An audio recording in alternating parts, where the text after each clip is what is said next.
All right, everybody, welcome back to today's episode. Today's episode is actually Garza, Gaitan, and the game because we have Daniel Garza Jr. here with us talking about the issues that we're about to dive in. Daniel, how are you guys doing today? Oh, Doing good, man. good. I'm very excited. All right, we got a lot to cover today. A very interesting topic. We want to kind of go in depth on the fact that there's no secret, both on the Republican side and on the Democrat side, even within the party coalitions. There's identities, there's movements, there's momentum within certain parties. If we look back at everything to the Tea Party back in I would say late 2010, approximately maybe 2012. We saw the rise of the Tea Party. We now see the MAGA movement. We've seen your AOCs. There's different characters rising in this place. So today, we're going to dissect. We're going to look back a little bit of where these things have come from, where they're going, where we think some of these characters or some of these leaders might be going, especially on the Democrat side. I think they're really having an identity crisis now. But Daniel, to start with you, I mean, when you think of the landscape of the identity of party or movements within the party, what are some of the things that come to mind to you? Yeah, well, as a preface, Wadi, I mean, yeah, this whole conversation, this theme kind of started off with this piece in Axios, that there's this new Latino group that is forming, right? That they're going to counter this disinformation, this hate on Latinos. And so they're going to tackle this, right?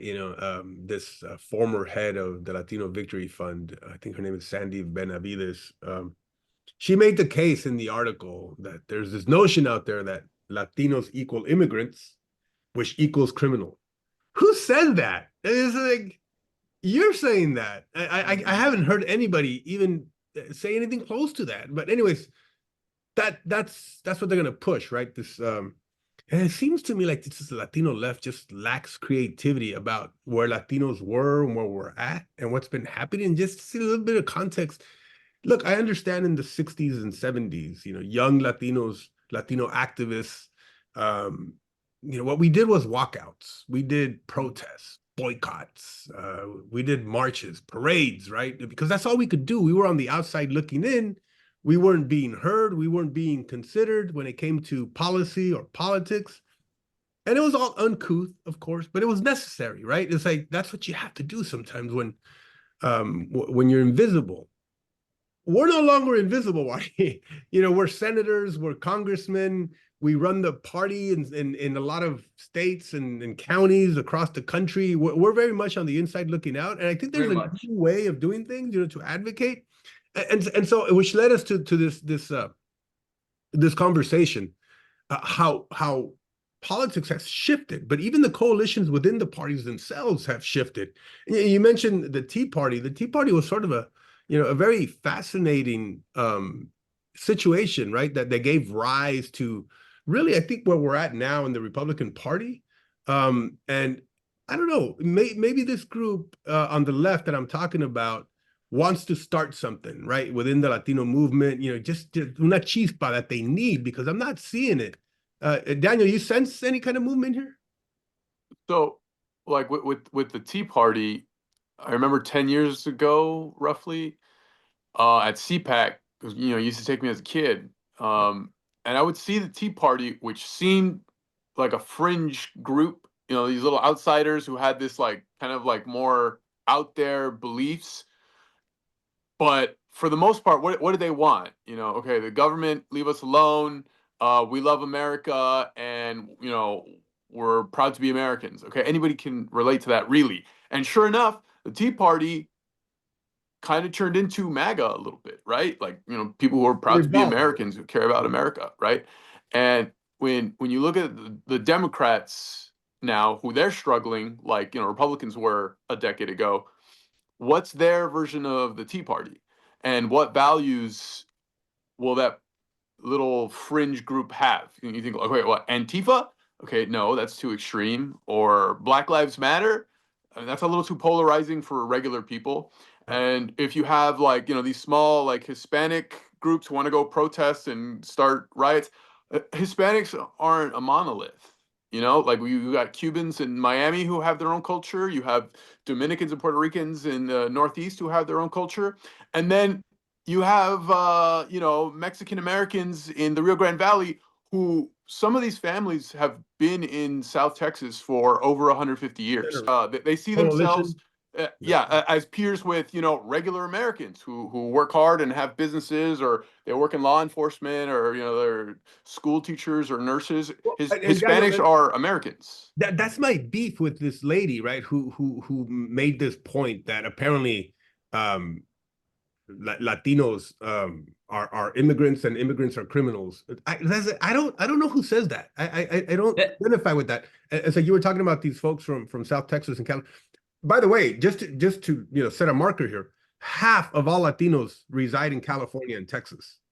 Half of the Latinos in the country reside in just 2 states, which is incredible when you think about it, right? But the point is, you're right. I mean, it's mostly Mexican American on the West Coast, and it's like all other Latinos on the East Coast, and we think very, very different when it comes to Latino political dynamics. And so, to sort of like pile everybody into the same bag is, I think already you're starting off wrong. And to me, a big failure that I'm seeing on their end is I don't think these folks just took a big hit in the election. Let's be honest. The Hispanics at a very high rate in comparison to other presidential elections came out in favor of Donald Trump and the Republicans. They helped win the Senate. They helped win the House. They helped win the White House. And I think these folks, instead of taking a seat back and saying, what have we been doing wrong? Instead of saying, let's go listen to the community, I think they just said, how do we get points? How do we take points away from the current government? And I think that's all what they did. They say, hey, you know, we know all immigrants aren't criminals, although the current governing elected officials aren't saying that. They want to paint a narrative. But by doing that, it's to your point, the point that all of us are making here, is that they missed the mark. Instead of actually being a group that advocates for issues that people really are feeling right now. Yeah. Because, you know, in the line of work we do, we hear it even from our neighbors, people in churches. There are real priorities that people have right now and that they really want this administration and Congress focusing on. These folks are making up their own agenda. Lo que no me gusta, what I also don't like, is that then they use the banner of the Hispanic community as a way of saying we can do this, right? We can drive these narratives, we can drive press, we can get articles because the Hispanic community feels this way. And here we are representing them. And I think that's really going to backfire because eventually you're going to go back, you're going to pull the curtain back and you're going to say, where are the actual Latinos who believe this? Are there a couple? Yeah, los podemos contar. Well, It's not a reflection of the community. But the premise to your point here of these folks is that everybody's a racist and we're going to call you out. That's the agenda. You know, it's like they have nothing new to offer, as you were talking about, Wadi. And you know, they controlled the Capitol. They controlled state legislatures. They controlled the Supreme Court for a while.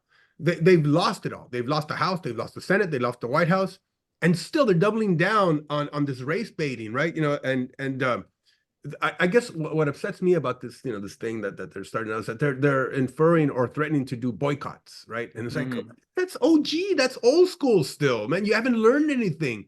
I don't know what you're doing that is going to be productive for the Latino community at large, right? What are you doing to make sure that people are positioned in the marketplace to succeed, that they have a quality education, that they have quality healthcare and access, you know, to it, and good service to healthcare, that we're protected, right? You know, from threats to the homeland. These things that matter to the Latino community. Instead, like Daniel was talking about, we're getting these issues that don't matter to us, and so.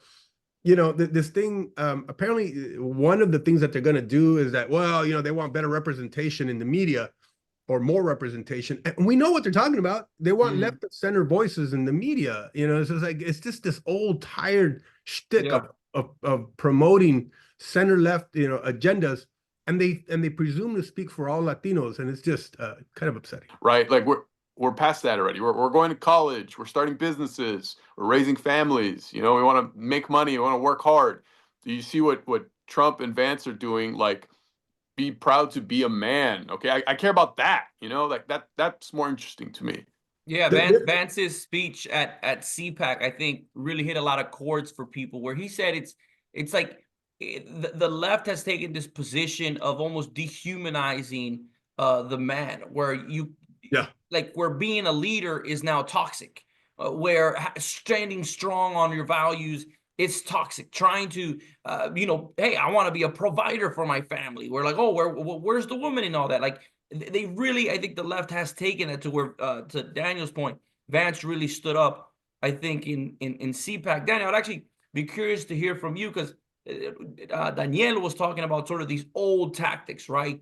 The boycotting, the walking out. I think Republicans should not make the mistake that Democrats did. I think Democrats did make a lot of headway, in the 90s, even in the 80s, 90s with Hispanics. They started building these coalitions where Democrats for so many years have won that vote with significant numbers, but their part of their mistake was an over focus on immigration and not delivering on immigration. And then their other focus was that and Daniel makes this point a lot, they stopped hearing the community and they started imposing their own values on the community. So their tactics haven't worked because they're not listening to them. How do Republicans make sure that they don't kind of take for granted the significant gains that they made in this last election? How do they make sure that it's not just we won it and it's ours for the rest of the elections? Right. So it's like I'm thinking like back in the, I don't know, 60s and 70s with like low information, Cesar Chavez, he's going and telling people how to think and these new ideas. Everybody has a phone now. We got access to every piece of information that's ever been created, right? Everybody can do their own research. We can go on YouTube, we can listen to a podcast. You see politicians tweet out stuff like you have Kamala and Joe Biden's tweets, which seemed like they were written by 14 different people and proofread by Yeah. another 15 people. And it was this like corporate, boring, like safe, bland And she wasn't nothingness. willing to do long form either, by the way. And you're right. She wasn't even willing to speak in a normal interview, just off the cuff. Yeah. And then you have Trump going on like cool, fun podcast Joe for three, Rogan. 4 hours, like Yeah. Rogan or all the other guys, right? The All In podcast as Right. well. Yeah. And he could go and talk at length on any random subject, and it was fun and it was interesting and it was insightful, and he had this motor that wouldn't stop. And then you have Vance, who's like, compared to Kamala, who needed, a whole team to write one tweet that said nothing, Vance is ripping people in half on Twitter casually, boarding a flight, with these long form paragraphs.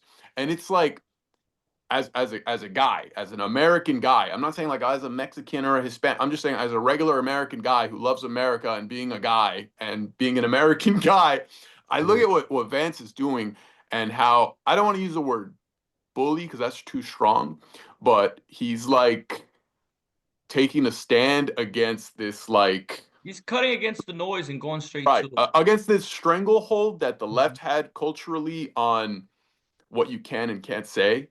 He literally tweeted out, "Hey, it's okay to tell a bad joke sometimes. It's okay to make an off-color remark when you're young. You're not gonna have to pay for this sin for the rest of your life. Okay? It's okay to be a regular human being. Okay? You're gonna make mistakes. You're gonna take risks. Sometimes it's gonna work out. Sometimes it's not. Hey, man, that's part of being a human being. That's the human experience, right? Versus Democrats, they wanted young men to be, subservient to whatever the, Black Lives Matter, LGBT, Ukraine, whatever, Or you lose Palestinian. your I career don't want over to it. do that. That's not me. That doesn't sound fun to me. That's not interesting. I want to be a boy or a man with my buddies, and I want to be a normal person. Okay, I want to have fun and be an American. The ethos of America, like the kind of brash, bold, like in your face, take a big risk, swing for the fences, like that's back. And it it doesn't seem like it's going anywhere anytime soon either. And so to your question, you're asking, okay, how can Republicans, take advantage of this? What is it? All gas, no brakes. Like whatever we're doing, like keep keep doing doing what it, you're doing. Yeah, right? it's working. And now you have guys like RFK Jr. and Rubio and Hegseth, and it's like those are men, and they're strong, and they're leaders, and they're insightful, and they're taking risks. And then you see like Vance and Trump, like they got their back going even harder, and it feels like we got a reset on culture in terms of like what Americans can and can't get away with. I don't want to say get away with, but Yeah. kind of, yeah. Like you Well, can be honest. You can wasn't be this true to a yourself. reaction very much to the cancel culture? You know, that this Mhm. movement that we're talking about, you know, of the political shift. You know, you're talking about, you know, Latinos and immigrants, right? It's like, okay, we're not all undocumented. Some of us actually are citizens. We're safe where we're at. This isn't a priority to us. But also that we've become very cynical to the promises, the broken promises of Democrats who come around, like you said, every 4 years promising immigration reform. Whatever, we don't even believe you anymore, right? Because you haven't delivered, and you're not negotiating in good faith to even deliver on immigration. So I'm going to focus. I think you're right, Daniel, on issues that, you know, that matter to me, on economy, on rejecting this cancel culture, you know, BS. What the power grab that we saw during the COVID era too. I think that a lot of people rejected that. The green agenda that's been imposed on us. And so what you saw was, you know, Democrats losing Latinos, young people in the urban areas, especially men, union members, black men as well.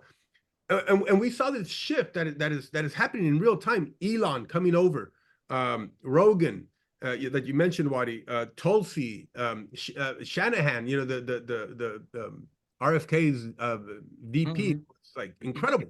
And she's got money, and she's willing to back a lot of, you know, races, you know, that are still pushing this crap, you know, on that, you know, are shackling Americans, you know, who don't let them be free, who don't let them be men. You know, why can't you assert a traditional role if you want to, if that's your choice, right? If that's what is going to bring protection. But what we also saw, what I thought was very fascinating, was folks that were almost, to my judgment, never Trumpers like Rubio and JD come over and are now part of the administration in the MAGA world, and thriving, by the way. And so I thought that was fascinating, that even within the Republican Party, you saw a shift, you know, more towards the right, you know, on the spectrum. So even there, you're seeing shifts. Yeah, something that I'm really hearing from this conversation, I think it's important, is it there's really an appetite, I think, from the American public for people to just be honest and just like call it as you see it, right? I think to Daniel's point An earlier, where honest like conversation, right? they're tired of the talking point tweets.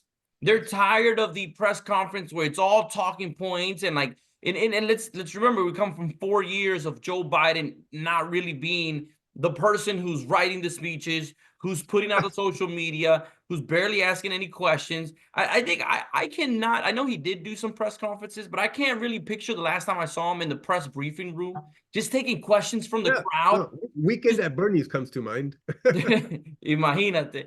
So, to me, I think, because when we talk, for example, Daniel talking about like the podcast, Joe Rogan, All In, these are not scripted shows. And at a high rate, these are not, although I know those people do a lot of research, right? I've heard Joe Rogan does at least 20 hours of research before any of these guests, but there's no teleprompter.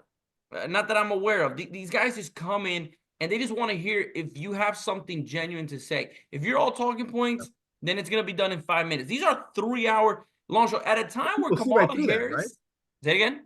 Yeah, people see right through that if it's They see talking. right through it. At a time where Kamala Harris was doing these like quick interviews where like CBS, I think, was even editing them at a certain point. Trump was sitting with Rogan, I think, for 90 to 120 minutes to just talk about what's going on. Matter of fact, it backfired with Kamala Harris. She did that interview, I think, with Oprah, maybe within 30 days of the election, and people are like, there's no substance there. So I think to Daniel's point, when you want to putting the gas on the your foot on the gas means just being honest, talking to the community, being direct with them. Well, People are adults who and they is that want to know person the reality. on the Democrat side, right? Who's that person that can floor it? You know, who can be that honest, you know, agent, you know, and have those honest conversations within, you know, those broad constituencies. Daniel, are you seeing a Pete Buttigieg and AOC? I don't know, a Newsom, you know, who's kind of rising to the top here? Well, so like they they had those polling numbers come out yesterday. It was all over, CNN, Fox News, or whatever, where Trump was like +6, and Vance was +6 or whatever, and then Schumer was like -18, and Pelosi Mm. was -16 or whatever. And you'd think, okay, well, what Democrats are going to come in? Obviously AOC would be like their one, right? You think she'd have a no? She was like -14. Like, even the ones who were supposed to be like, they're up and coming, Chosen. rising Yeah. stars. They don't want that. People don't want that. So like they're one of their big, for the left, one of their big podcasts is Pod Saves America, which it was a couple of Obama staffers who started their own podcast. It got big. They get the big guests and whatever. But they had Bill Maher on a couple days ago, and Bill Maher's on the left, right? Now Yeah. all of a sudden he's kind of more on the center, but pretty level-headed guy. I watch his show a lot, and he's got good takes. And they're arguing with him about the trans kids, right? So you say, okay, be authentic, be yourself. That doesn't work for them, because like the things they believe and they fight for are those 80-20 issues that they say Trump is so good at taking wins on, like the trans boys or trans girls playing in girls sports. They're defending it. They're defending gender surgery. They're defending boys in They girls go locker to the rooms. mat on that issue. I mean, they're So going to lose so millions. you're even like it works like in the marketplace of ideas. In my opinion, the right is always going to win, right? If you have normal, regular Americans in a room, and you have a guy on the left and a guy on the right, and they argue in good faith, the right's going to win, because it's real American values, it's right? traditional Judeo-Christian values. It cares hard work and family and freedom and economic prowess for the country, and the military being strong.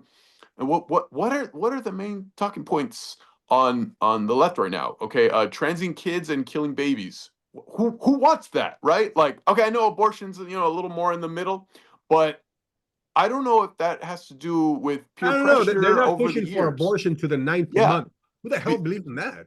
So, yeah. I don't know if abortion for a long time was just like a really good marketing campaign, like where everybody's peer pressured into agreeing that it was okay to kill babies, and everybody's gonna be like, wait, do we still think that? Like, I don't know. I think the way the pendulum's swinging, I think, Christianity's coming back in a strong way, being responsible, working hard, like that Timothy Chalamet Oscars or Critics' Choice or Oh, SAG terrific. Award speech he gave, where he said, "Hey man, I worked hard. Okay, I put in the work for this. I want to be one of the greats. I want people to value the effort I give." That kind of speech didn't exist a couple years ago, Oh. where you're proud of the work you put in. You want to be great.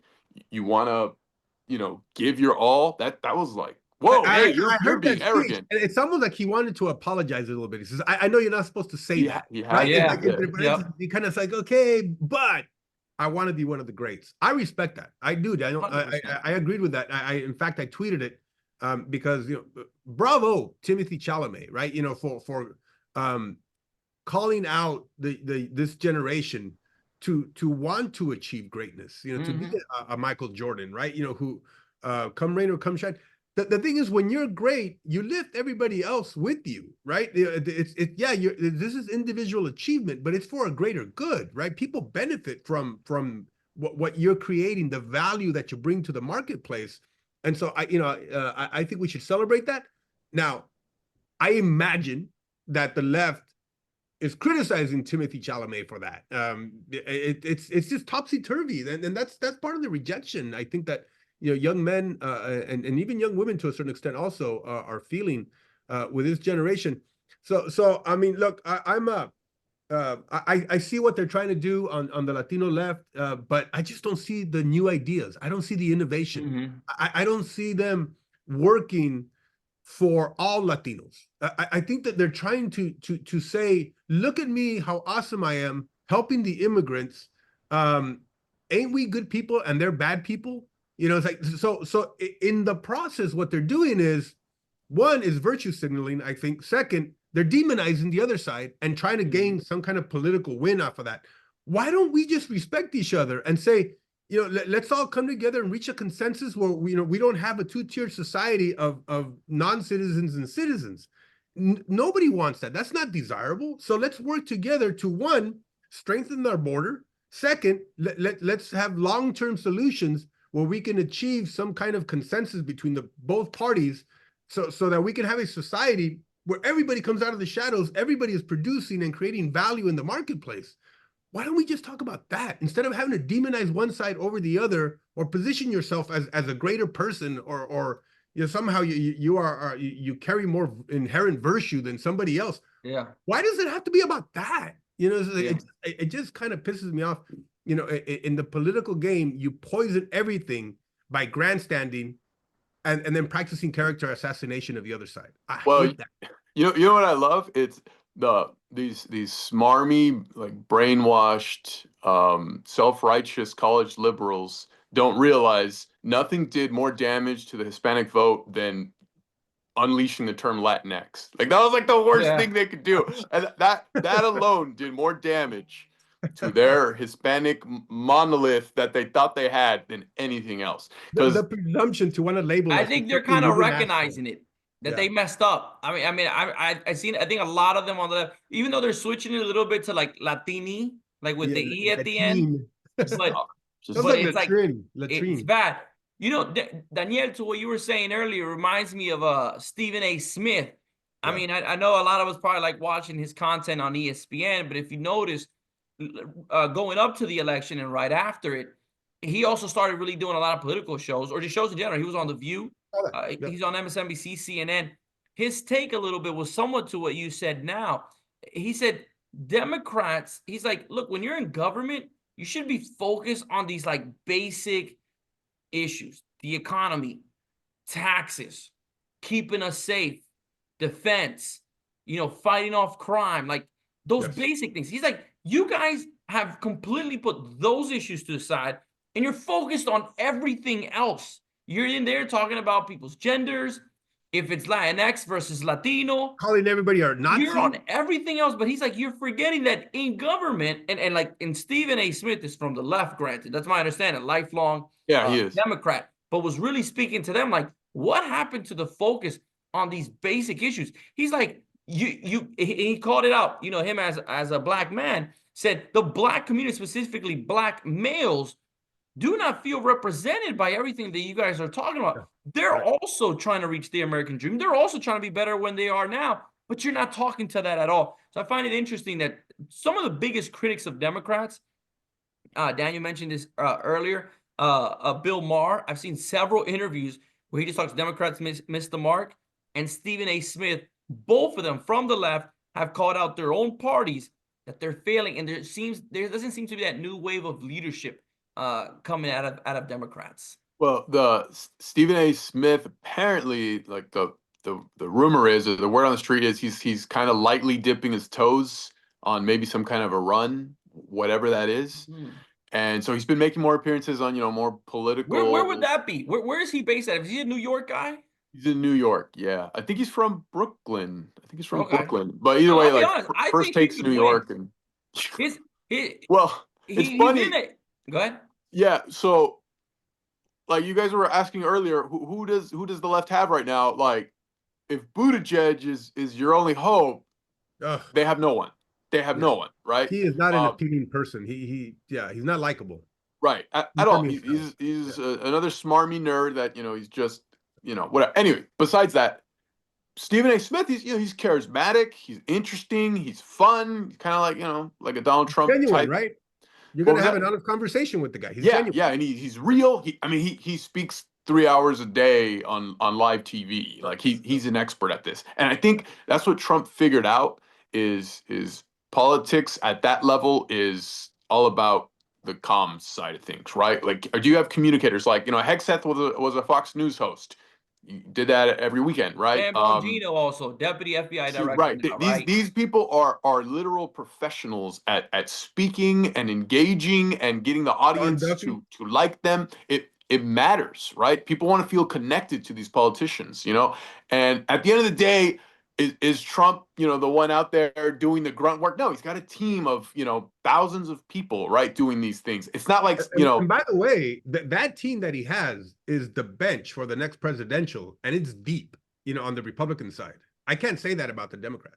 Yeah, Daniel, right. actually, I Oh, go want to for it. ask Yeah. you that because Danielle and I kind of talked about this earlier on another episode. Like, who does kind of take the baton in the future, right? Like, you have so much talent right now, Yeah. right? Don Jr. There's a lot of chatter that he's staying on the business side, but that might be probably the best place where he could be if he is trying to run in the future. You got Marco Rubio doing in 30 days amazing work at the State Department, and by amazing work, some of it is just some of the deals and conversations he's having with Well, he's Panama, the shining right now, tours yeah. that he's making.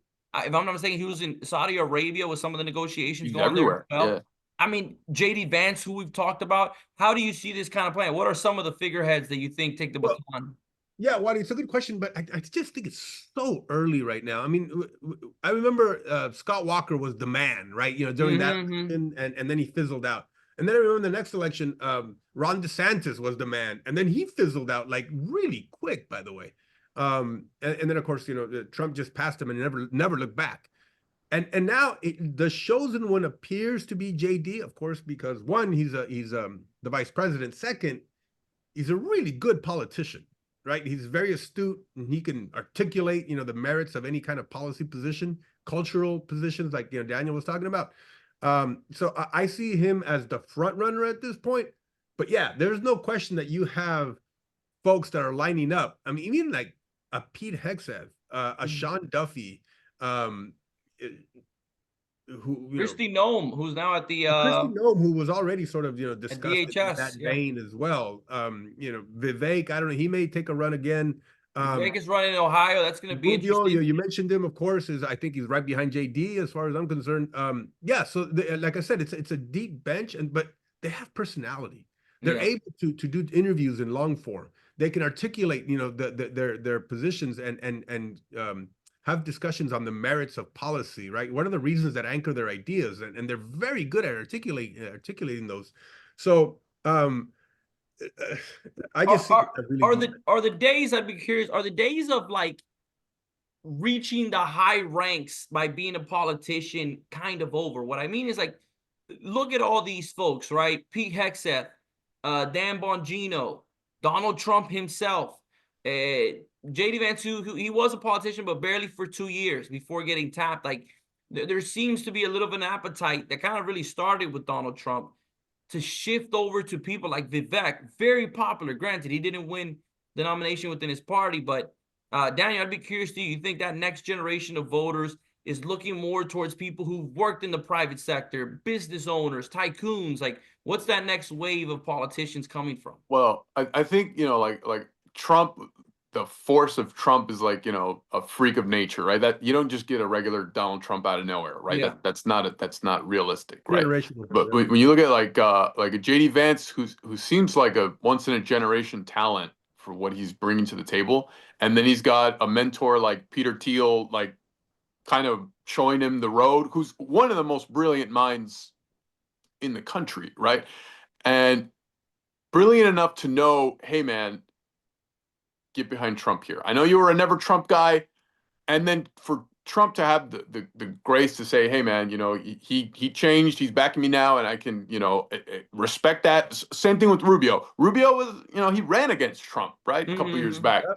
He was not a Trump guy, and then he it got ugly. Changes from he saw the way the tide was changing and he adjusted. And those are the guys that I think you need to pay attention to versus guys like Dan Crenshaw, who 10 years ago I thought was going to be president one day. Oh, man. Like that was supposed to be my guy, right? As a young kid, early male in his 20s, like Dan Crenshaw was the guy, right? Like military guy, eye patch looked cool. He spoke strong and he was tough.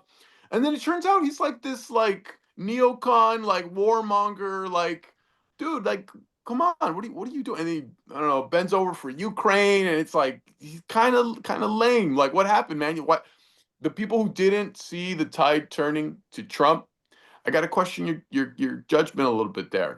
Versus guys like Vance who they saw what was happening, they saw the culture and the pendulum swinging back, and they went all in. And even guys like RFK or someone like Tulsi, who they were willing to take the big risk. They risked everything to back Trump, to go with Trump, and sure enough, he rewarded that loyalty. You know, the Senate got them in Yeah. because there was people who saw the way the country was turning, and people who the left should have embraced, like Tulsi, like RFK.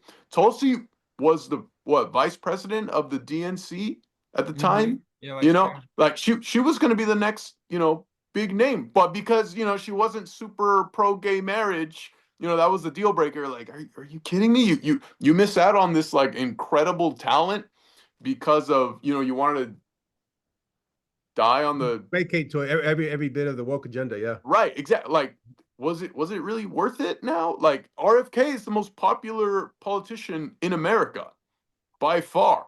Well, they talked about, Daniel, how demographics were destiny, right? How the young people were going to elect Democrats into infinity. The diversity coalition, the Rainbow Coalition of Latinos and Blacks and minorities, all of them, were going to come together, and there was just no looking back for the Democrat Party, and that has been fractured. That has been destroyed, and I think again it's because one, they didn't see the writing on the wall. The left, the Democrat Party. Second, um, the internal bleeding that started happening from the internal fights, on how radical they got with the woke agenda, and people sort of rejecting that and distancing themselves from that. And they didn't see it, right? They didn't reckon. They still don't see it. In fact, they're doubling down on a lot of this stuff. This new Latino group that is now going to do boycotts.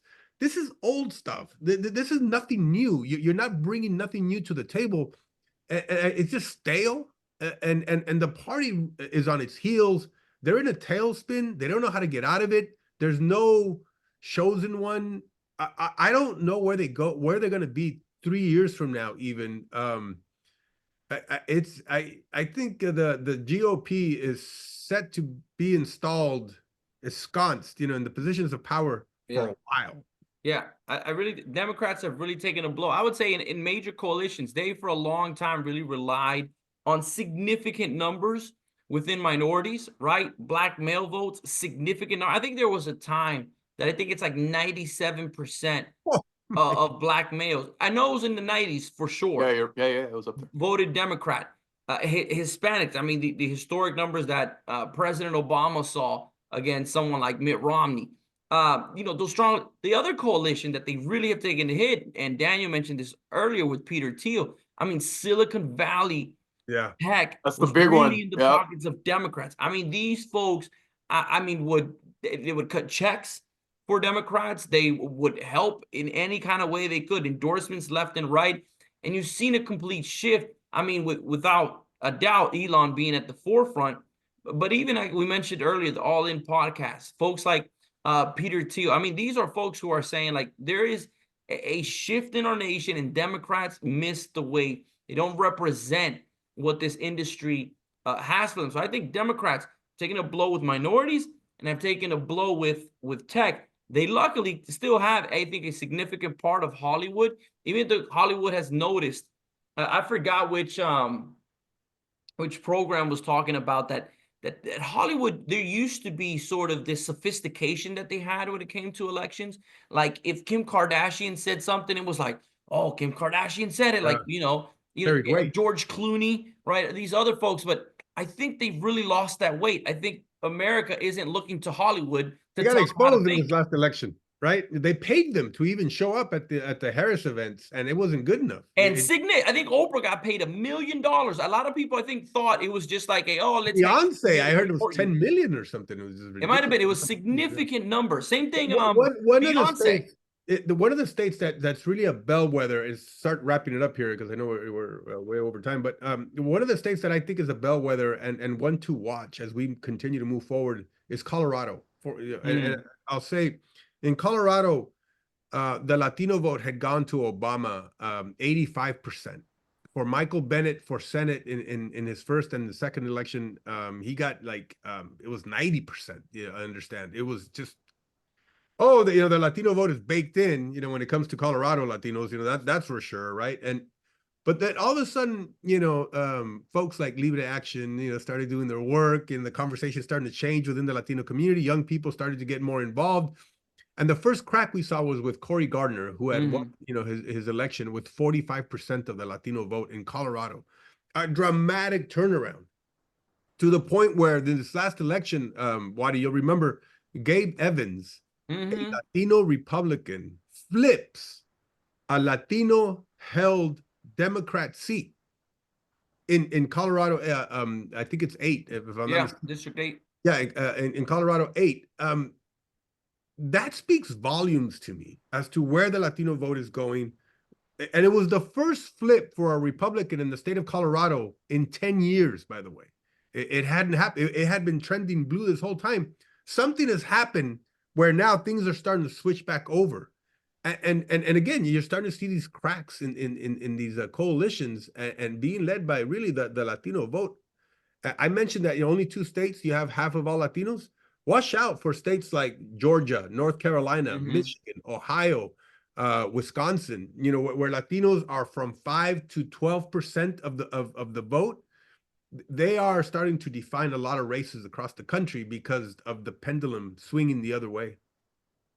All right, folks, there you have it. That's been our conversation. Focus on where parties are at, where the population is at, where the Latino vote, the Latino community is at. Make sure to stay tuned in for our next episode. Make sure to subscribe. Again, we're on YouTube, Spotify, TikTok, Instagram, X.